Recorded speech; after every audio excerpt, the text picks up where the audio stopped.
네, 같이 한번 합독할까요? 시작. 하나님이 이르시되 빛이 있으라 하시니 빛이 있었고. 아멘. 오늘이 몇 번째인가요? 26번째인가요? 26번째죠? 벌써 많이 왔네요. 많이 왔는데 지금 창세기 1장 3절입니다. 이제 성경 가운데 제일 어려운 부분이 어디냐면 창세기 1장에서 한 6장까지 이 부분이 제일 어렵고, 그 다음에 제일 어려운 데가 요한계시록입니다. 이제 요한계시록하고 그 창세기 특별히 2장에서 한 6장까지, 2장, 3장, 그 다음에 요한계시록 이 부분이 이단이 나오는 곳입니다. 이단들이 가장 많이 나오는 것이 창세기 2장에서 3장까지, 그리고 요한계시록에서 이단이 많이 나오는데 그만큼 그게 어렵단 말이죠. 실질적으로 여러분 창세기 1장에서 한 6장까지만 또는 2장에 3장만 제대로 공부해도 무리가 없습니다. 무리가 없고 창세기 2장에서 3장을 제대로 해석해 준다면 그것은 굉장한 겁니다. 그래서 이 부분 때문에 그 이단이 많이 나옵니다. 여러분 예를 들어서 이런 거죠. 피가름 사건 알죠? 피가름 사건이라는 말 아시나요? 그 통일교나 일반 또 다른 이단들 가운데 피가름 사건 무슨 얘기인지 아시죠? 그러니까 예를 들어서 교주가 한 사람 있으면 그 교주와 모든 성도들이 좀 표현이 좀 이상한데 어떻든 그 부부 관계라고 표현을 그렇게 되나요? 어쨌든 그런 일들이 벌어지는 것이 피가름 사건입니다. 그게 이제 이브와 뱀 사건이 있잖아요. 하와와 뱀 사건이 있는데 이런 사건을 잘못 해석해 버리니까 피가름 사건. 그래서 모든 교주가 이렇게 해줘야 구원받는다 이런 얘기가 나오잖아요. 그게 창세기 2장에서 3장에 나오는 얘기예요.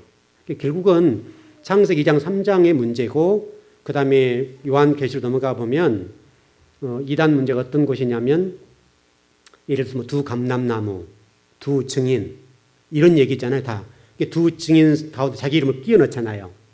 한 분은 예수님, 한 분은 자기 이렇게 끼워 넣고 두 감람나무 마찬가지 한 분은 예수님, 자기가 두 감람나무 이런 식이 된다고요.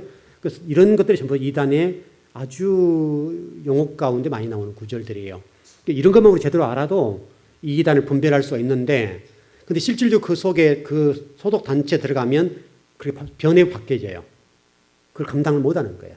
성경을 좀 제대로 알면 될 거고 잘 배웠으면 좋은데, 이렇게 된 원인은 근본적으로 기성교회 문제예요. 기성교회가 성경을 제대로 가르쳐 준다면 그런 것들이 없는데 바르게 안 가르쳐 주다 보니까 이런 문제 발생하는 거예요. 그래서 여러분들이 지금 제가 창세기 지금 공부하는데 오늘 26번째 한다고 하잖아요. 이 문제가 중요하기 때문에 그래서 창세기 1장부터서 실질 6장까지 또 11장까지만 제대로 배우면 성경 끝나요. 실질적으로. 그래서 여기 지금 계속 제가 집중하잖아요. 아마 이게 지금 그 2장 넘어가서 안식일 문제 가지고 제가 또 공부할 때 시간이 많이 걸 거예요. 안식일 문제 가지고. 안식일도 중요하니까. 예배 문제. 그 다음에 4장 넘어가서 예배 문제. 3장에서 우리 그 인간을 지으신 목적 이런 부분이 있잖아요. 이런 문제가 정리 끝나면은 실제로 다 끝난 거예요. 실질적으로 우리가 전번에 토라 공부를 다 끝났어요. 끝났는데 다시 반복하는 것도 새로운 부분도 있으니까 하는 건데, 여러분 이번 공부할 때에 성경을 완벽하게 딱 잡으면 돼요. 다 그럼 끝나버려요. 물론 요한계시록은 조금 더 깊이 들어가야 되고, 지금 제가 요한계시록을 다시 지금 정리하는데, 실질적으로 제가 요한계시록 공부할 내용이 많이 있거든요. 준비가 돼 있어요. 돼 있는데 또 좀 더 깊이 들어가는 이유는 또 이단들 또 좀 발전하니까, 또 성경 실력이라 할까요? 잘못된 게 조금 더 들어가니까 저도 더 깊이 들어가 버린 거죠. 그래서 여러분들이 전해주려고 그러는데, 지금 현재로 최소한도 50번에 60번은 공부를 해야 할 거예요. 제가 지금 준비한 것만 해도. 그것도 빠듯하게 하는 거죠, 시간이. 그래서 설명이 다 될지는 모르겠는데, 어떤 진도보다는 하나로 제대로 알고 가자, 이제 이런 입장이죠. 그래서 주일날 그걸 할 거고, 이제 그걸 갈 건데, 여러분 지금 창세기 1장 3절 공부하는데 지금 26번째잖아요, 오늘이. 1장 3절까지 오는데 지금 26번이 걸렸다고요. 그동안 이런 녹화된 내용들도 있고 많이 있는데, 여러분들 그동안 공부를 계속 꾸준히 한 분들과 또 영상들 계속 들으신 분들은 지금 26번 정도 공부를 듣고 했어도 실질적으로 신앙생활의 그 틀은 다 잡은 거예요. 지금도 말씀으로 가는 거고 그런 부분인데, 여러분이 이제 창세기 6장까지 또는 11장까지 가는 동안에 신앙의 틀과 기본들은 다 잡아야 돼요. 그리고 또 깊이 들어가야 되고 누구에게도 지지 않아야 되고 또 이단들이 여러분들에게 이렇게 어떤 말씀을 던졌을 때에도 답변할 수 있어야 되고 이단들은 어떤 일정 부분, 일부분의 공부를 해오잖아요. 그 부분에 여러분이 분명하게 답할 수 있어야 된다고요. 특별히 예를 들어서 예수님이 한 증인이고 또 다른 증인이 또 감람나무 같은 것 마찬가지고 이런 것들 설명할 때 예수님을 하나님의 아들 주 그리스도로 믿지 않으면 고백하지 않으면 이렇게 돼 있잖아요. 요한 1서 5장 1절 같은 데 나와 있는 내용이거든요. 이런 내용만 제대로 알아도 이단에게 빠지지 않을 수 있고 이단을 우리가 구원해낼 수 있어요. 그러니까 우리는 이단을 방어하는 측면이 아니죠. 그 정도 수준은 아니라 보거든요. 이단들을 인도하는 역할을 해야 된단 말이죠. 이단들을 다시 기성교로 돌아오도록 만들어주는 역할까지 해야 되니까 우리가 얼마나 성경을 잘 배워야 되겠고 잘 알아야 되겠는가 이런 것들이죠. 제가 언어교회 시찰 다녀오고 노예 사무실 가보는데 그 노예 사무실에 그 큰 빌딩이 있는데 기독교 100주년 기념관이죠. 이런 것들 가보면 거기도 신천지 같은데 못 들어오게 해놨다고요. 이게 못 들어오게 표를 해놨는데 물론 그래야 되겠죠. 그래야 되겠지만 더 중요한 문제는 그들이 들어오지 않을 만큼 실력을 갖춰야 되고 성경을 알아야 된단 말이죠. 여러분이 성경을 알면 그들을 주님에게 인도해야 되잖아요. 그들도 잘못된 영혼들이지만 우리 그동안에 교회가 잘못 가르치고 말씀에 대한 갈급함이 있어서 말씀을 배우러 다니다 보니 잘못 걸린 거예요. 이거는 우리 목회자의 책임이에요. 그 사람들도 안 빠지면 좋겠지만은 성경을 배우다 보니 성경에 지식이 없으니까 그들과 성경을 배우다 보니까 빠져버린 거죠. 근데 여러분 거기에 빠지는 사람들 보면 일반 성도들이 아니라 다 그래서 교회 안에서 상당한 역할을 했던 사람들이에요. 심지어는 목회자들도 있어요. 전도사들도 있어요. 또 신학생들도 있어요. 또 더 나가서 장로님들, 권사님, 안수집사님들 이런 분들이 계십니다. 이런 분들이.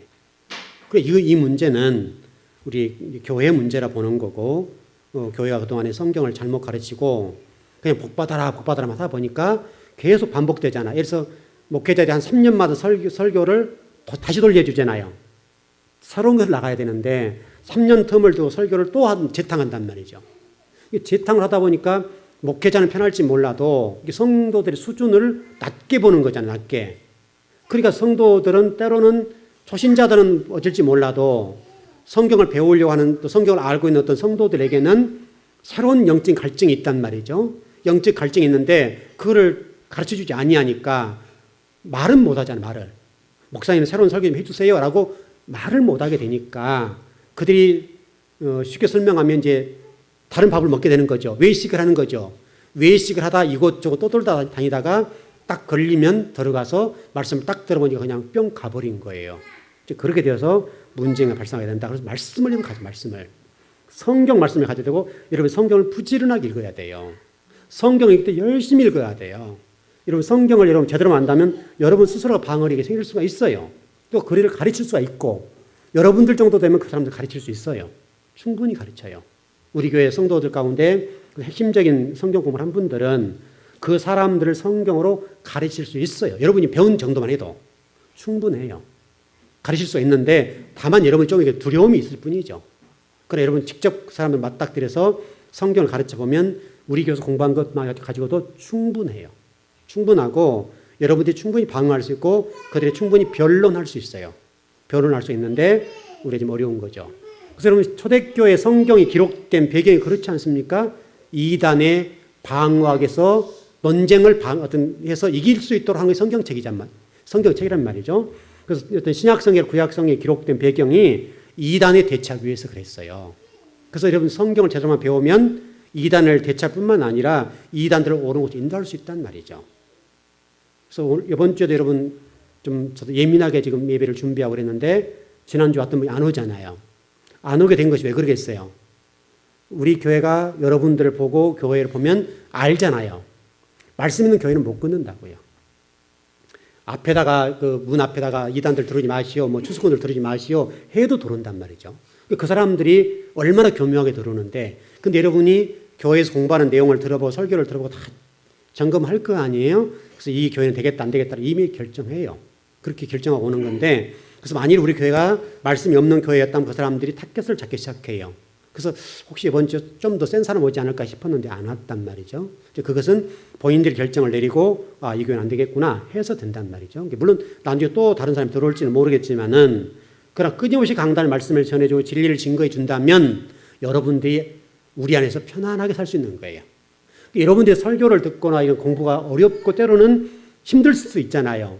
우리가 그냥 예수님 복받아 이런 정도의 설교가 아니고 말씀대로 살고 죽어라라고 얘기하는 설교를 해주니까 어려울지는 모르죠. 그러나 여러분들이 우리 안에 평안히 살 수 있는 복이 주어진다 이 말이죠. 그래서 여러분 성경 공부가 너무너무 중요한 것이에요. 그런 측면에서 여러분들이 말씀에 올인하고 우리 지난주 금요일 날 두렵던 과부 헌금에 대해서 설명을 좀 드렸다 정도 끝났는데 두렵던 과부처럼 올인하는 거, 신앙에 올인하고 삶의 모든 기준들과 의식 구조들이 진리를 중심으로 산다고 한다면요, 여러분이 복을 받는 거예요. 제가 오전 예배도 말씀드렸지만 실질적으로 경기적인 침체가 오게 되고 세계에 어떤 불황이 있는데 근본적인 원인은 딱 하나예요. 하나님이 어떻게 움직일 것이냐의 문제예요. 하나님이 세계 민족 위에 심판을 가하는 건데 말씀하시고 계신다 이 말이죠. 왜? 모든 사람들, 믿는 사람과 믿지 않는 사람들이 말씀 중심으로 가니까, 그 말씀 중심이 아닌 물질로 가니까 그 물질이 잘못됐다는 사실을 설명하고 있잖아요 지금.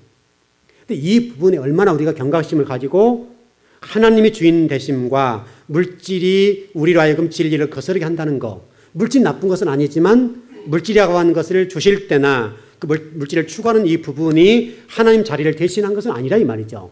그걸 설명하고 있다는 거예요. 여러분 우리 교회 사업들을 많이 하시는데 또 제가 우리 성도들이 사업을 막 시키려고 그러잖아요. 웬만하면 저는 사업을 시키려고 그러거든요. 왜냐하면 적어도 우리 인생을 한번 살아가면서 되도록이면 사업을 해본 게 좋잖아요. 인생을 한 번 사는 건데 사업을 해야 귀양이면 우리가 좀 하나님 일을 하더라도 멋있게 할 수 있고 물질을 드리더라도 멋있게 드릴 수 있잖아요. 근데 월급으로는 가능하지 않단 말이죠. 월급으로는 어떤 한계 부딪히면 더 이상 발전이 못 되니까 물론 직장생활 해야 될 사람들은 해야 되고요. 어떤 사업적인 마인드나 어떤 그런 기질적이 있는 분들은 사업을 시킨단 말이죠. 왜 그래요? 그걸 통해서 하나님 나라를 세우자는 거예요. 왜냐하면 그래야 하나님 나라가 멋지게 할 수 있잖아요. 얼마나 큰일 할 수 있는데요. 여러분들이 만약에 그 삼성가의 그 정도의 물질을 가지고 있다면 우리 교회가 꿈꾸고 있는 모든 일을 얼마나 감당할 수 있겠어요? 멋있게 할 수 있다 이 말이죠. 그러니까 여러분들이 그런 꿈을 가지고 도전하자 이 말이죠. 그렇지 않습니까? 그래서 우리 교회 되도록이면 저는 어떤 그런 기질적인 측면이 보이면 사업을 시켜요. 사업을 시키는데 그렇게 하는 이유가 뭐냐면 주의 나라를 세우려고 그래요. 왜냐하면 한계가 있으니까. 그 한계를 뛰어넘자는 얘기죠. 그런 측면에서 두렵던 과부의 헌금, 또 여러분의 어떤 진리에 대한 올인, 말씀에 대한 올인하게 되면 여러분 사업장에 하는 복을 주실 거라 이 말이죠. 하나님 또한 주실 뿐만 아니라 어떤 여러 가지 문제가 있겠지만 극복할 수 있도록 해준다 이 말이죠.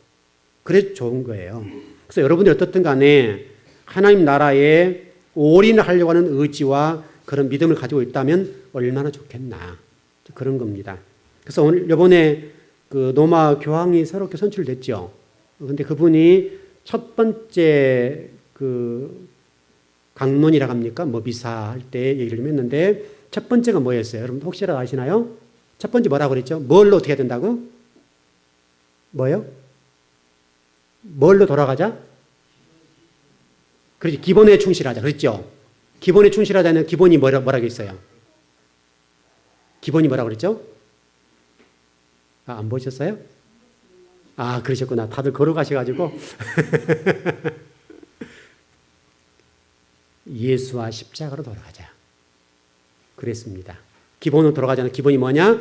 예수 그리스도와 십자가다 그랬지. 지금 로마 가톨릭이 예수와 십자가에서 벗어났다. 우리 기독교도 지금 천주교를 따라가는 부분이 있는데 좋은 측면이 있습니다. 근데 기독교가 너무나 따라가는 것 같아요. 우리 기독교의 본질적인 것이 있는데 여러분 천주교 하면 떠오르는 게 뭐예요? 뭘 잘하죠? 구제 잘하죠? 좋은 거죠?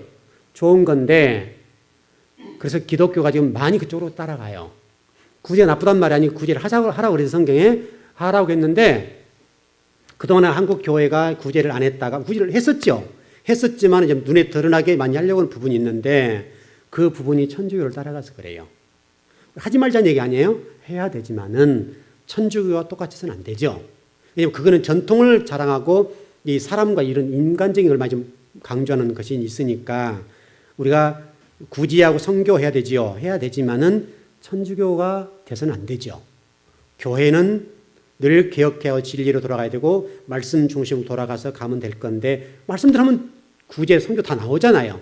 그런데 너무나 요즘 기독교가 인간 중심적인 그쪽에 해서 성도를 끌어모으지 않냐 이렇게 간단 말이죠. 이제 물론 좋은 측면도 있겠지만은 중요한 것은 우리도 기본으로 돌아가야 돼요. 기본으로 돌아가서 성경이 우리에게 말씀하는 대로 가야 된단 말이죠. 성경이 말씀하는 대로 가야 되겠는데 성경 속에 굳이 하라고 했단 말이죠. 그게 굳이 로마 가톨릭이나 천주교에서 하기 때문에 하는 것이 아니라 그들이 그렇게 해서 교회가 부흥되고 천주교의 성도들이 부흥되니까 우리도 해야 되겠다 이런 측면은 아니다 이 말이죠. 그래서 그 부분이 지금 기독교에 상당히 병폐적인 부분이 생기고 왜냐하면 말씀 안 해도 이제 사람들이 생각해서 어떤 생각이냐면 굳이 많이 하는 그 좋은 교회는 이렇게 됐다 이 말이죠. 좋은 교회가 구제를 많이 하기 때문에 좋은 교회는 아니죠. 무슨 얘기인지 아시겠죠? 제가 지금 뭘 공부하려고 하는 의도를 아시겠죠? 교회는 예수 그리스도가 중심이 되되 또 하나님이 중심이 되되 그 중심에 말씀이 있어야 된다. 말씀이. 말씀 속에 구제도 있고 선교도 있다 이 말이죠. 당연히 말씀 속에 있으니까 구제하고 선교하는 거죠. 우리 교회도 하자는 거예요. 우리 사람을 키우자는 얘기, 선교하고 구제하자는 얘기 하잖아요. 하지만 그것은 본질은 아니다. 본질은 아니다. 본질은 말씀이다. 말씀으로 가면 그게 포함돼서 하는 거예요. 말씀 속에 구제가 있고 말씀 속에 선교가 있는 거예요. 그 부분이 있잖아요. 그렇게 가는 건데 우리가 조금은 너무나 천주교를 많이 따라가는 부분이 있고 또 한국교회가 좀 병폐적인 부분이 뭐냐면 열린 예배가 있잖아요. 열린 예배가 있으면 닫힌 예배가 있어야 되잖아요. 이제 지금 말이 안 되는 신학적으로 어폐가 있단 말이죠. 열린 예배면 나머지 닫힌 예배냐 이 말이죠. 그래서 한국교회가 지금 침체된 가장 근본적인 원인 가운데 금방 말씀드렸던 천주교회화하는 거 이 부분하고 또 하나는 금방 말씀드린 열린 예배 이 부분이란 말이죠. 그럼 교회가 자꾸 열리다 보니까 교회가 어떻게 열린 예배가 도대체 의미가 뭔지 잘 모르겠지만은 열린 예배가 되다 보니까 인간 중심의 예배가 흘러가 버린 거죠. 사람의 초점을 모으고 사람을 위로하고 격려하는 거예요. 이 문제가 발생하게 됐어요. 그래서 성도들 입장에서 듣기는 좋을지 모르지만은 열린 예배가 되면 중심이 하나님이 안 되는 거예요. 그래서 모든 것이 사람 중심, 사람들을 이렇게 자꾸 이게 뭐랄까 좀 엉덩이를 쳐준다고 합니까? 표현이 좀 어쩔지 모르겠는데 좀 속된 말로 엉덩이를 긁어준다 이 말이죠. 그러니까 이렇게 자꾸 집사님 잘하시네요. 자꾸 이렇게 부추겨준다 이 말이죠. 이런 쪽에 어떤 그 목양이 가고 교회 흘러가다 보니까 유로는 받을지 모르고 격려 받을지는 모르지만은 신앙이 성장은 안 되는 거예요. 실질적으로 말씀이 딱 선포돼야 되잖아요. 이 강단이라고 하는 것이 여러분 성경의 창세부터 요한계시록까지 우리 인간적인 측면에서 한 말씀에 선포된 게 있나 보세요. 한 말씀도 우리 인간 입장에 선포된 게 없어요. 잘못된 건 잘못됐다고 얘기하고 너희들에게 돌아서 회개 이렇게 돼 있지. 우리가 좀 잘 보아야 될 부분이란 말이죠. 지금 시대가 실질적으로는 오늘 좀 이 부분을 좀 정리했으면 좋겠는데 우리가 말라기라고 하는 얘기를 정리해 보면 여러분 말라기서 하면 뭐가 딱 떠올라요? 말라기서 우리는 공부했었는데 어떻든 이렇게 보편적으로 그냥 11조. 이제 우리는 11조는 말 안 하잖아요. 이제 공부했으니까. 우리는 그렇게 얘기하지 않는데 보편적인 모든 교회들이 말라기서 하면 11조 이렇게 떠오른단 말이죠. 그러나 말라기서는 그런 말이 아니잖아요. 말라기서의 핵심은 전혀 다르다고 전혀. 왜냐하면 그때 당시에 말라기 선지자가 말씀을 전했는데 이때 당시에 시대적인 배경이 있잖아요. 시대적인 배경이 뭐냐면 느헤미야 총독이 유다의 총독으로 가서 지금 12년 동안 총독으로 자기의 모든 독봉이라고 합니까? 월급, 그 모든 것과 재산들을 예루살렘 성전을 세우는 일에 쏟아부었단 말이죠. 그리고 말씀을 가르치고 에스라 느헤미야 가서 그래서 에스라가 선지자로 또는 뭐 제사장으로 갔지요. 같이 가서 놀랍게도 이스라엘 백성들을 회복시킨 거죠. 12년 동안에. 다시 설명하면 바벨론 포로가 되어서 70년 동안 예루살렘 성전을 방치해 놓으니까 예루살렘 성전이 어떻게 됐겠습니까? 여러분 만일 우리 교회도 좀 마찬가지인데 1년만 교회 방치해 보세요. 교회 어떻게 되겠어요? 문제가 생기는 아무리 우리 교회가 튼튼하게 지었어도 문제 생긴다고요. 근데 예루살렘 성전을 70년 동안 방치해 놨으니까 온갖 쓰레기와 온갖 오물들이 가득가득 채워진 거죠. 가득가득 채워져 가지고 예루살렘 성전이 아니라 쓰레기장이 돼버린 거죠.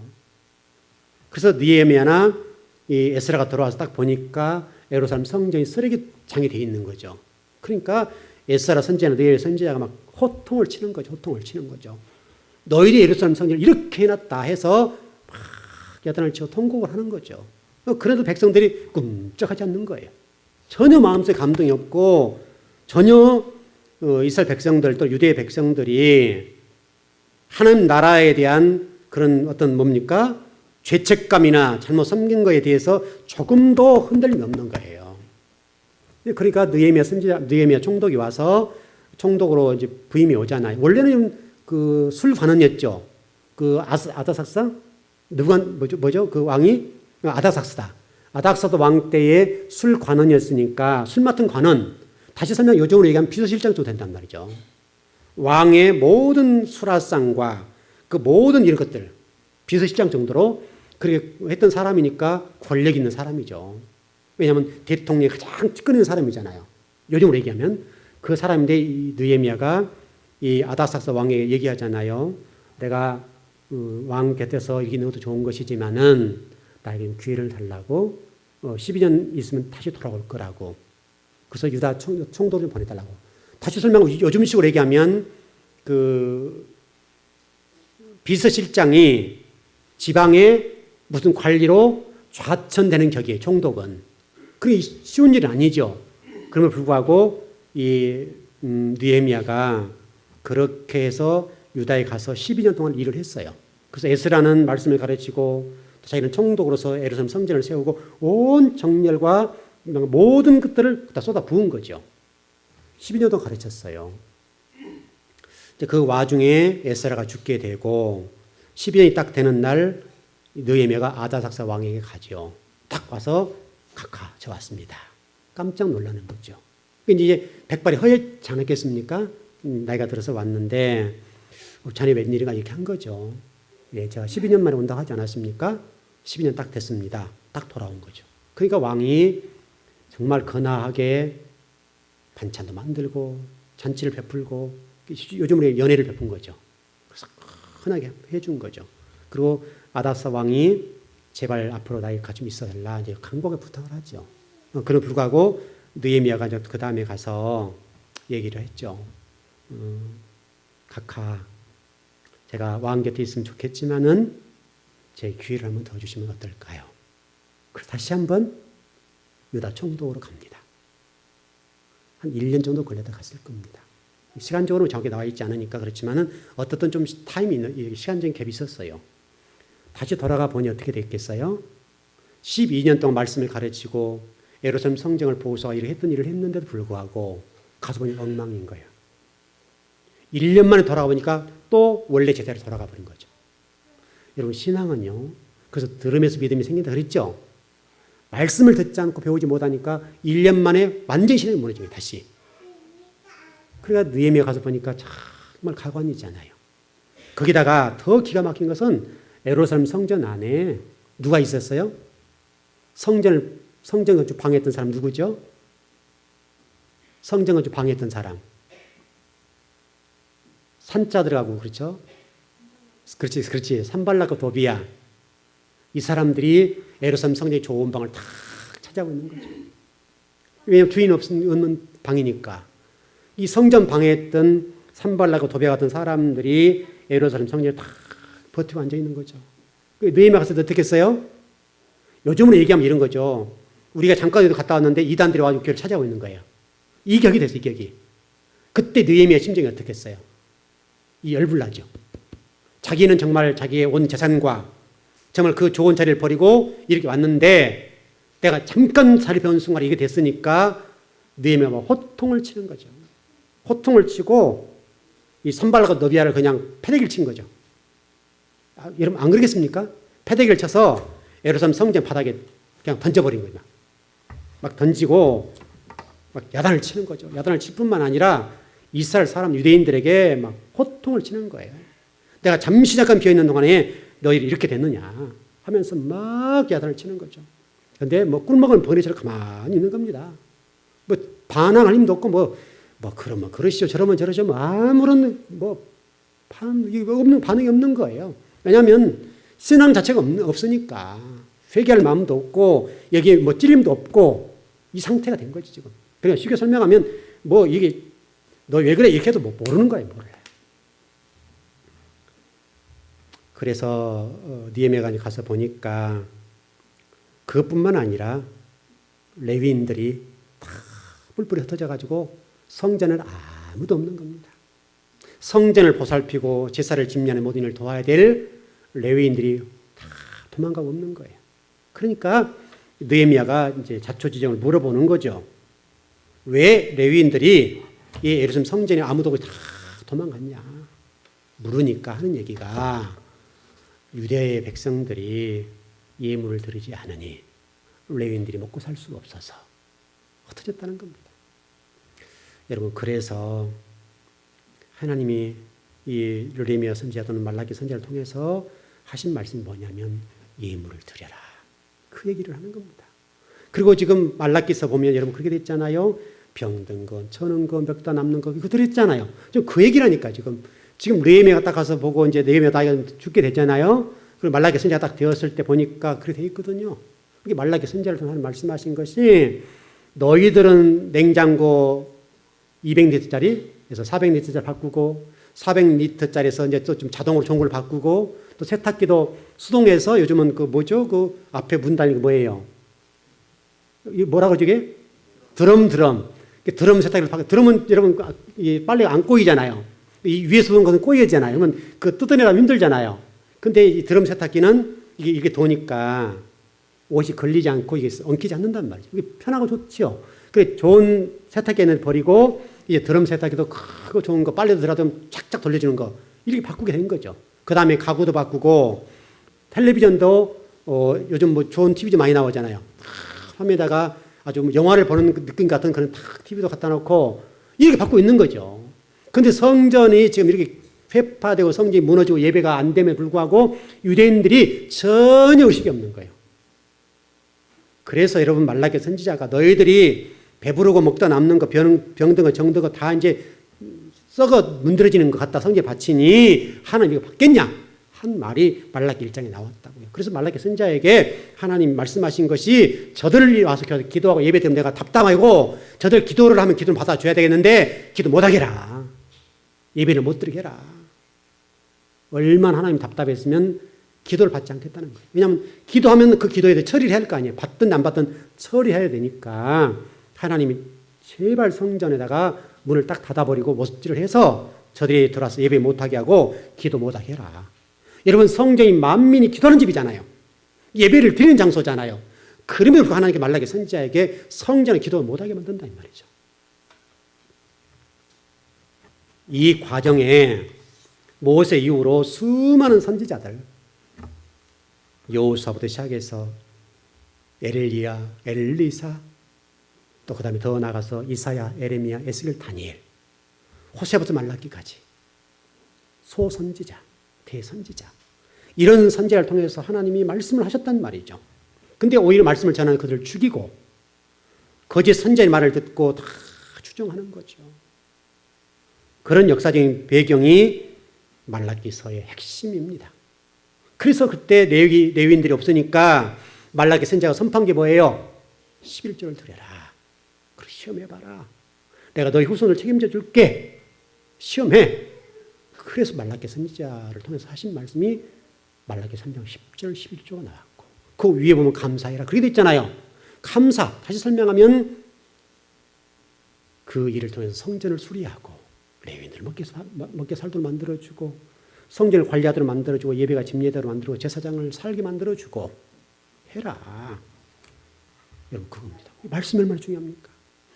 모세 이후로 7년 동안 말씀이 증거되지 않고 말씀이 증거된다 하더라도 죽여버리니까 톱으로 켜서 죽이고 돌로 쳐서 죽이고 오직 거짓 선자의 말에 현혹되어서 그쪽 따라가니까 하나님 나라가 안 세워진다 이 말이죠. 그게 말라기 선자가 온 겁니다. 그때 말라기 선지자가 말씀을 전할 때 하나님의 심정은 어떻겠냐 이 말이죠. 그래서 제가 일전에 그렇게 한 말씀 드린 적이 있습니다. 하나님이 그때 칼을 갈고 계시다가 두 손 두 발 들고 내가 너희를 쳤다. 이렇게 나시죠. 말라기 시대 딱 가는 순간 내가 너희들 하나님 항복했어요. 항복하고 등을 돌리고 떠나버려요. 그게 말라기 시대 이후에 신약 시대까지 오는 과정 400년의 영적 암흑기. 이 시대입니다. 400년 동안 하나님의 사람들에게 등을 돌리고 항복해버린 겁니다.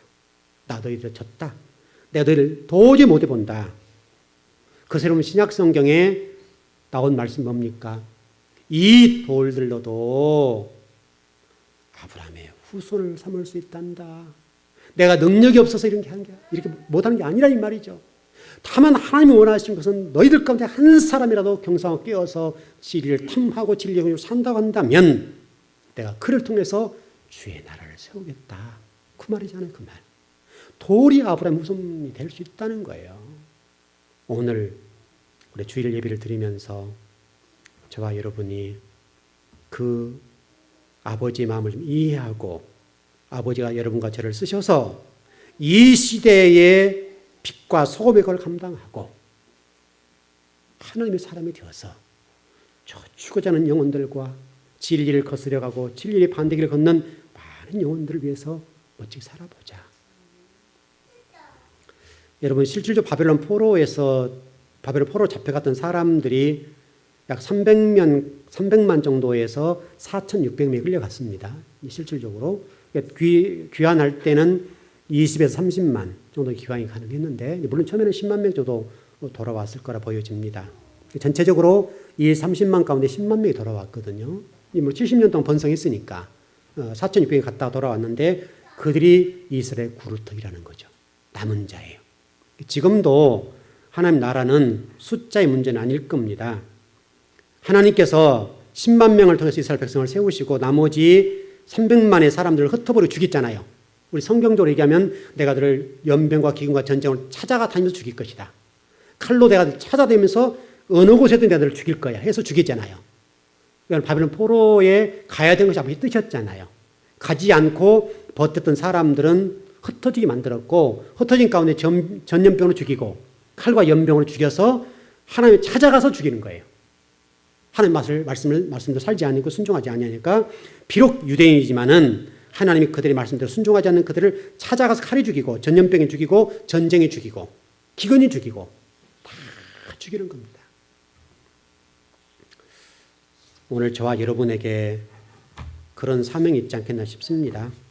이 민족을 살려낼 수 있는 길이 있다면 하나님이 사람이어야 됩니다. 여러분이 깨어있으면 이 민족을 살릴 수 있습니다. 즐거운 교회가 진리 가운데 거하면 우리 대한민국의 기독교를 살릴 수 있고 하나님의 나라를 세울 수 있고 이 민족을 살려낼 수가 있습니다. 숫자의 문제가 아니에요. 깨어있는 성도, 오늘 예배드린 여러분만 깨어있어도 과거에 10만 명을 통해서 이스라엘 백성을 다시 세우시고 하나님 나라를 건설해 갔던 아버지의 뜻과 같이 지금도 가능합니다. 여러분이 그 주인공이 되길 바라고 말라기 시대와 같은 그런 영적인 흐름이 한국교회에 있는데 거기다 대고 복받아라 이렇게 하고 있지만은 실질적으로는 예배가 회복돼야 되고 예배가 회복되고 강단이 회복돼야 되고 이 강단에서는 진리가 선포돼야 되고 하나님의 메시지와 하나님의 생각이 전해야 되고 하나님의 그 아픈 마음이 전해져야 되고 하나님이 지금도 혹시라도 저와 여러분 때문에 이 민족을 살려낼 수 있다면 내가 즐거운 교회 때문에 이 민족을 살려내노라 라고 하신다면 희망이 아니겠냐 이 말이죠. 그런 희망이 저와 여러분이었으면 좋겠습니다. 저와 여러분이 그런 희망만 될 수 있다면 하나님이 저와 여러분을 통해서 이 민족을 살려낼 수 있고 교회를 새롭게 할 수 있고 하나님 나라는 지금도 건설되어 갈 것입니다. 그 복과 은혜가 오늘 여러분에게 꼭 있길 바랍니다. 기도하겠습니다.